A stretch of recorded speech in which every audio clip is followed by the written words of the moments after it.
Yeah. Well, essentially, the neoconservatives were the driving force for the American war in Iraq, and also, I guess you'd say, the driving force for the overall war agenda in the Middle East, which would also include Syria and Iran, although we haven't quite fully implemented the neoconservative agenda there yet.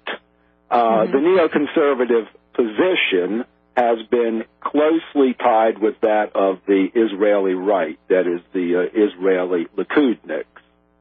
And the fundamental goal of their strategy has been to weaken and destabilize Israel's enemies. And the goal is not simply to really only weaken Israel's external enemies, but by so weakening Israel's external enemies to also weaken Israel's internal enemy, the Palestinians. And perhaps many on the Israeli right perceive the Palestinians to be Israel's greatest danger, the threat to the Jewish state itself, not a threat in terms of weapons or anything, but a demographic threat.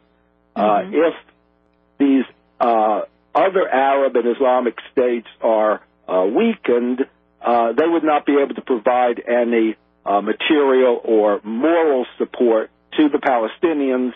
If the Palestinians were weakened, they would be unable to resist and would ultimately accede to any type of solution that the Israeli government offered them.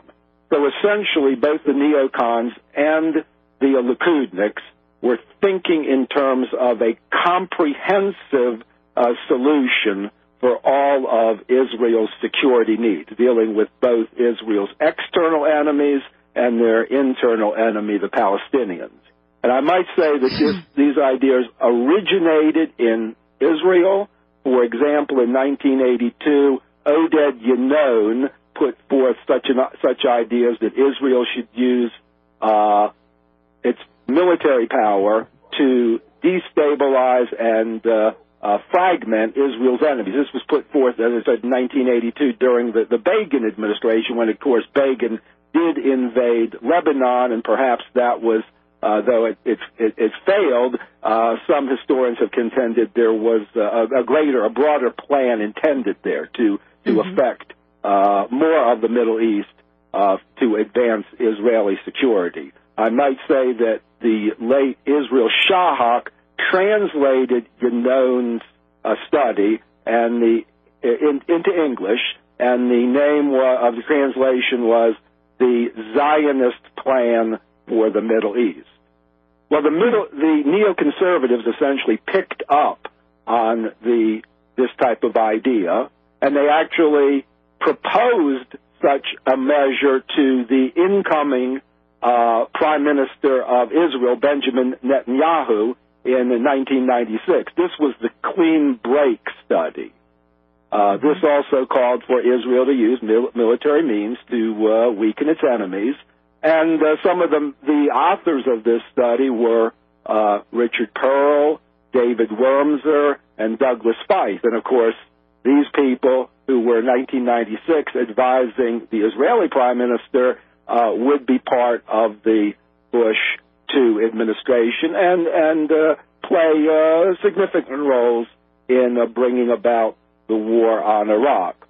Just want to point out that in both Yinon and study and a clean break, there was an emphasis on attacking Iraq first, that Iraq was a key, let's say, a geostrategic location for Israel to destabilize all of its enemies in the Middle East. Now, after 1996, the neoconservatives started to emphasize that the threat wasn't simply to Israel, but it was a threat to the United States, that there was a terrorist threat from the Islamic and Arab countries and groups in the Middle East, that the United States had to do something about it. The fundamental threat, they emphasized, came from Saddam Hussein in Iraq. So the different neocon think tanks and media outlets were promoting this idea. However, the neocons wouldn't really be able to have the U.S. government implement this plan until they would become part of the executive branch. And, of course, this took place in 2001 with the incoming George W. Bush administration, and Vice President Dick Cheney played a major role in bringing the neocons into the administration. Now, many people have described Cheney as a oil man, and to some extent he has been, but Cheney was very closely connected to the neocons. He was a member of the Jewish Institute for National Security Affairs. He was a charter member of the Project for the New American Century, PNAC. His wife, Lynn Cheney, has worked for the American Enterprise Institute. So Cheney did have this connection to the neocons, brought him aboard. However, initially, at the beginning of the Bush administration, the neocons were still, they didn't hold the top rung. They couldn't get what they wanted. They couldn't get a war in Iraq, which they were pushing. They couldn't get that pushed through right away because they were checked by Secretary of State Colin Powell and the State Department bureaucracy. Many other career bureaucrats and military brass were cool about such a military attack. So it wasn't until 9/11